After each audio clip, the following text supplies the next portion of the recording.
Hello, everyone. I'm Sam Eckmann of Gold Derby here with the wonderful Marin Hinkle of the marvelous Mrs. Maisel. And Marin, I actually saw you around when this final season was premiering, and there was so much anticipation in the air. And now I'm curious, now that the whole season's been released and everyone's taken it in, what was it like to watch each episode knowing that this is the final installation of this piece? That's a good question, and I won't be able to really exactly answer it because I actually haven't watched it yet. Over the last few years, I got more gun shy about watching myself. Somebody asked me why that was, and I actually heard Alex Borstein answer that she feels like the self-consciousness of choices she's making, particularly with her body, and maybe her face or something, that the more she took in like the visual of it, then the less she was able to. In fact, I think she's only watched, she said, a couple episodes that somebody made her Wow. do. But so back to me. So I actually, the first couple of years when I really wanted to understand what the flavor of the show was, I was really taking in the show. But I think I find the self-consciousness of watching my own acting to be quite large these days. And so I didn't see anything except I did see the final episode. They asked us all as a cast to come watch and have this, beautiful sort of goodbye event. And we saw it at the Fonda Theater in Los Angeles, which is enormous and feels very much of the time, actually, when sort of late 50s, early 60s. And it has this, it just is in scope. It was such a grand audience. And so I don't know if it had been many years since I'd actually heard that much laughter for Maisel. And it reminded me that it really was a comedy because over the years, of course, it's so funny, but we do it with such seriousness. Our characters are truly committed to what they are. And so I was sort of blown away by how much I was feeling about, saying goodbye to the cast. And also, truly, I was really having a hard time saying goodbye to Rose as I watched her, because I had this part kind of like with death or something. Not that I've Hmm. died, knock wood, it's going to be a while before this, but I wanted to hold on, hold her reins and sort of be like, wait, no, don't end, because there's so much more of Rose that I needed to understand, like what happened more with her professional life, and how did she grow um, in terms of an independent woman of that time. And then also the main thing, since it ends with me accepting my daughter and enjoying watching her, how did that work? What happened with their relationship? Did Rose like become her biggest fan and go with Abe all the time to watch her perform? You know what I mean? I wish I Right. knew more about that. And that's only something that we're Amy and Dan to hopefully someday pick it up again. We would know more at that point. Yeah. Well, that's the interesting thing about this season is they go for all of these flash forwards into various points in the future. And you're wearing old age makeup. I'm just curious, did you have to think about playing Rose differently? How did you approach those scenes? Um, I wasn't told very much, except actually as the summer was, getting ready to have a shoot, that there was a phone call about flying into New York to have prosthetics. And I love how they keep everything so coded. And I was like, prosthetics, like, do they want my ears bigger? Do they? But I mean, I also kind of had a tiny little bit of me wondered if it was going to be something like a flash forward. And we for a little while they wanted us to do some work a little bit with physical life and what happens as people age in their body. And then there was actually a moment where I started looking at people that were only 10 to 15 years older than myself, and I was like, they're not moving that differently, so I don't need to really, you know what I'm saying, like the kind of cliche of trying to get out in and out of chairs. I don't necessarily think Rose was going to be like that. So the main thing that happened is I had about, yes, 2 or 3 scenes where I was a little bit forward in time. And I just kind of lived with, when they put the makeup on, I asked them to do it as early on as possible so that I could really like spend hours and hours sort of seeing what that felt like and looked like. And then also I really enjoyed with Donna Zakowska the different ways that they were dressing me of that time. And I think that's true, that women, as their bodies like really do shift a little, that they actually have different ways that they want to show off different parts of their bodies. And then in terms of even just talking to Rachel a little bit about that one scene where it's obviously mentioned that my character has, you know, passes and she's sick. And Rachel and I just had a couple discussions with each other about what do we think that changing relationship was. And one of the things I thought was amazing was that I don't think that Rose is acknowledging it. If she was given word by a doctor that she was dying, I actually think that the fear that it would have caused her would make her even more strongly try and be in denial. And I think in that scene we see her very much kind of in pain because she's scared shitless of doing the commercial, but I also think she's trying not to deal with the fact that she's dying. Yeah, that commercial sequence is heartbreaking and tender at the same time. And one of the interesting things about the situation is that it's Rose stepping into a spotlight, which she is not very apt to do for most of what we've seen on the show. And she's kind of stepping into a place that Miriam normally takes up. So did Yes, you think about that dichotomy there of like almost like I mother becoming daughter? I did. And I thought, isn't it funny that Rose has spent so much of the time over these 5 years kind of taking stage within her work life or within the family life or within friendships, but that actually she has a grand level of fear when it comes to sort of performing in front of people. She really had a kind of stage fright that day, right? Yeah. And I think that the person that she probably was years ago was a woman that didn't have that stage fright, but this happens, I think, often. The more people grow and learn and figure out that there's a bigger sea, I think that they realize that they're smaller fish. And I think that she has probably more respect for Midge than she ever did before, because she just can't believe that she actually gets up in front of hundreds, thousands, television audiences of millions.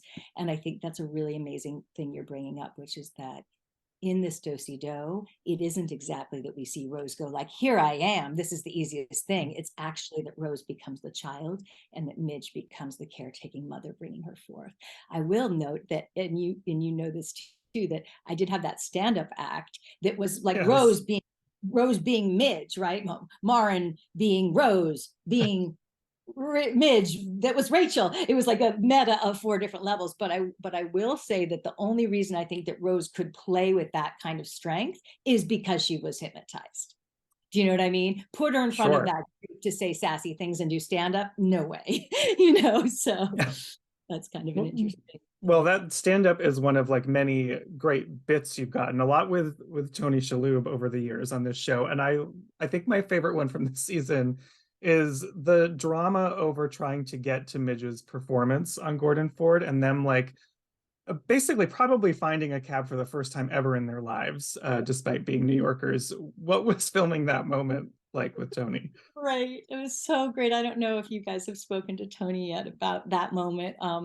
But we don't always get rehearsal, but I think they were so aware of how much money, time, effort it would take to close down Upper West Side of New York that we actually, in Brooklyn, where we shot at Steiner Stages, we did a couple times of rehearsal where they brought out, I don't know if they brought real cabs, but they certainly got cars, and they did a whole thing with number systems. I mean, it's like a little mathematical equation where you would go to number 4, number 3, you'd have the camera operator know, do you know it's a steady cam, one shot, no coverage. So what that means for those people in the audience who may not know is that literally it's just one time that you're moving the camera and there's never going to be a break in it. And if someone messes up or if somebody's foot gets, taken off by the car, you got to start again. And I guess you got to get a new foot. But basically that just meant that the choreography had to be perfect. And I found that, as I think that when last time we talked, I found that the level of heightened intensity of that just filled me with a thrill. Also that we were in New York. Also it was nighttime, it was dusk, and Upper West Side near the park. Like you couldn't ask for more elements. I loved, and it was shooting near the end of the whole, 5 seasons. And so we did only a few takes of it. And honestly, when they said cut, I ran over to Amy and was like, no, don't say that. Can't we do it again and again and again? I cannot let this one go, because my character was running after that bus. And it was maybe the first time in 5 years that I got to improv, because nobody was going to tell me to stop. And I was basically screaming things at the bus and at the people in the bus. I was bragging like, you haven't seen my daughter. She's incredible. She's like the most gorgeous thing. She actually goes on and on. She's the funniest performer. And I basically did the whole lotsy of like, improv lines that I don't think made it, but at least for myself, I was getting to delight in that kind of high as Rose. It was a great Yeah. scene to shoot with Tony. So much Yeah, fun. well, so much of your a lot of your best material, I think, this season is like these really tight back and forth exchanges with Tony. And that relationship has become such, deeper as the seasons have gone on. What has that been like for you? How has that evolved for Thanks you? for noticing. I I think you're right. I think had we had an extra season, my dream would be that we would have actually gone into more of some separate parts. Like, we got to focus on so much in this last season, but there are still things, like at least with Rose's character, where I would say, well, I don't really know what happened with her professional life, but what they really got to do was bring something back with, as you say, with Abe and Rose. And so that back and forth let me, like, it's almost like they had their own stand-up stuff at times. Didn't you feel like they were Yeah, sort of like a absolutely. one and a one and a boop, boop, boop, boop, boop? And maybe that also came with the first couple of years. There was still a self-consciousness that I had about speaking that rapidly, and almost like, how much did I have to get the wit out?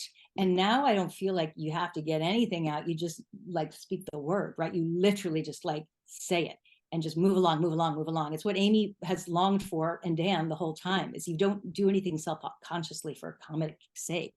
And so Tony and I also have a level of, I hope, tenderness with each other, like personal lives after COVID, and lots of changes in both of our personal lives. And he's got these two new incredible grandchildren, and I've got big changes in my life. And I think we have become a level of real dear friends, so that there's that thing that happens when people have been in a show for years, is it's like you've grown into family. So Abe and Rose are family, and Tony and Marin are too, I hope, Yeah, forever. well, it's evident on screen, I think. And it's really nice to see in the finale that Rose is so excited to be there for Midge, because I mean, I remember when we talked a couple years ago, we were talking about the scene where Rose has to get just absolutely sloshed to even be in the Yeah, same room as her yeah. doing. So it is a complete 180. What do you Mm-hmm. think gets her to that point? Time, acceptance of not just her daughter's frailties, but I think her own. I mean, I think honestly, it was such a big change in her life when she let go of having stability financially that came from her money, right, in the trust fund. I think once people don't have that same level of kind of in a more elitist, like, oh yeah, whatever I do, somebody's going to pay for it, right? So I think the scrappiness of what Midge is going out every night to do has dawned on her, because she herself has had to be, Rose has had to be scrappy about being professional and making money, right? There's that wonderful final season show that has an episode. It's season 3, and it has Rose and Midge at each other, because I've just gone to talk to Benjamin about setting him up. And then she gets really infuriated when she hears that. And she comes back. She's like, don't touch it. You need your own life. And I basically kind of listen, take it in, and say, look, I want to tell you something. I don't really know what you're doing. I don't really get what you're doing. I don't really love what you're doing. But one thing that we're going to agree on is that we're never going to depend on sort of the whims of a man. We're going to make sure that we have this level of independence. Um, and so anyway, I don't know if that's answering your question, but basically I love that Rose's level of independence at the end of this is just in another like zeitgeist than what it had been a couple of years ago when she was dismissive of her daughter. I think she now realizes like how hard it is, and she has a kind of level of respect for her daughter that she did not understand before. Yeah. Well, I want to make sure I talk a little bit about the concept of goodbye before we have to say goodbye, because you've had a really incredible run with this show, which I think is pretty rare in television. It's a show that got to end on its own terms, complete its story. Uh, you've developed this character over the course of, I think, maybe 7 years of your life. You've had 2 Emmy nominations. It's been acclaimed by both critics and audiences. That's not many shows get all of that. What for you is kind of the biggest thing you're going to take away as you look back at this experience? I really still pinch myself that I'm acting.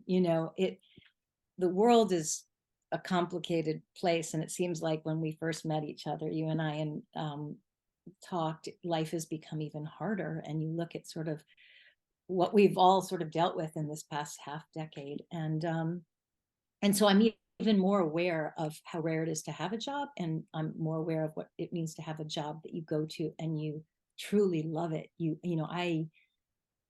I have what rarely happens. I have this way that I get to be when I work, which is that, like, I don't want to leave. I never want to leave.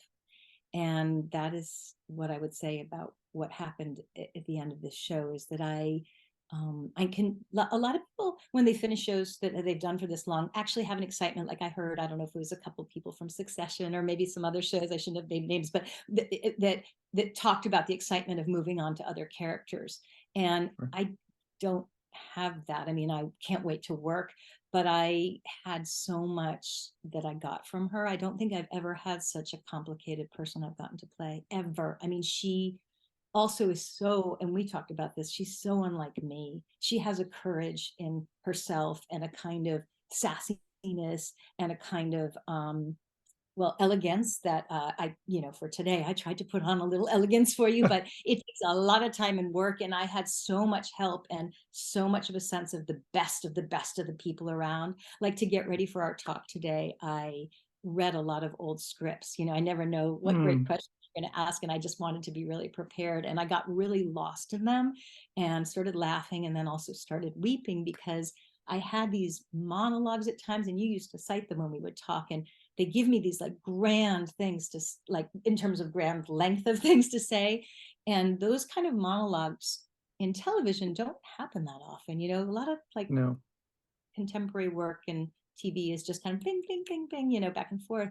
But this is like sizable, the chunk. It felt like, the great older writers of the world and the great playwrights, frankly. And I have never even dreamed I could have like little mini plays every time I went to work. And that's what I had. I had like a little mini playlet or something. And then, speaking of the connection to the people, there's not one moment on that set where there was any tension I mean, that's almost crazy. And I That's know Rachel, amazing. I've heard Rachel say this too, and she says, I know people say this all the time. She says, I know every actor claims they have the best cast, and I'm not going to say, that those people are wrong. They have the best cast, but I had the best cast I've had. Like, it just is, not to say I didn't love everything I've gotten to do, but this group, we traveled together. We went overseas, or we, went to France, or sometimes we did press in other countries, or we went to, the Catskills together. And we obviously went to Miami together. And we also just traveled around New York City, rediscovering parts of New York historically. So I got to do like an archaeological dig in the city I love, and in the world, I got to see things I'd never seen. Yeah. So that's a really long answer, but I guess I just rambled because I think that the second that we get off is even closer to me, even again, admitting it's done. And maybe I'm just having a little, maybe diarrhea at the mouth, because I just don't want us to stop talking, and I don't want to acknowledge this is over. But for those people that have watched it, this is really key. I am so grateful that people committed to a show that's so different, that who would have guessed an Upper West Side, Jewish, happy woman in a marriage that ends up like going through a divorce and becoming a stand-up comic and having this phenomenal, career / crazy experience with this great manager character and all these other eccentric characters. Like, who'd have guessed that people would like it this much? So grateful for that. Well, I think it's safe to say people liked it quite a bit, because it's a great run. Congratulations on a really great ending for this and for Rose. For everyone who's watching, make sure you subscribe to Gold Derby. Marin, it was a pleasure. Thank you so much. Such a pleasure. Thank you so much. So good to see you again.